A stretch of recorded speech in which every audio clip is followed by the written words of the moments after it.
అది తూచేటప్పుడు అది బయటకు వచ్చేద్దా పంది, లేకపోతే ఆ బురద గుంటలో ఉన్నట్టు దాన్ని సరిచేసే ప్రయత్నంలో వీళ్ళు దెబ్బతింటుంటారు. దాని మాట ఇల్లేనా, లేకపోతే వీళ్ళు దాని పాలన దాని బారిన పడి ఇబ్బంది పడతారు. నెంబర్ 2.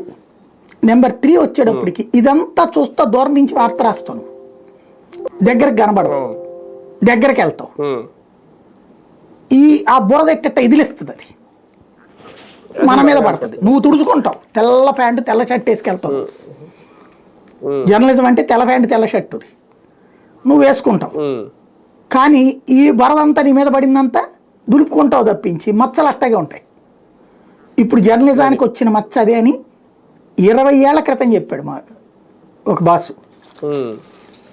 ఆ రోజుల్లో చిన్న మచ్చే ఉండేది జర్నలిజానికి, అప్పుడప్పుడు ఆరంభం అవుతున్నది. ఇప్పుడు అది బురద గుంటలో వాళ్ళతో పడి దొర్లుతున్నది జర్నలిజం కూడా, వాళ్ళకంటే ఎక్కువ దొర్లుతోంది. ఆ బురద గుంటలో పెద్ద పది కింద ఇది దొర్లుతోంది జర్నలిజం. దాని పర్యవసానం ఇప్పుడు మనం ఈ మాట ఫస్ట్ ట్రిప్ నేను చెప్పాను, సెకీ ఒప్పందం అనేటటువంటిది ఇది అద్భుతమైనటువంటి ఒప్పందం.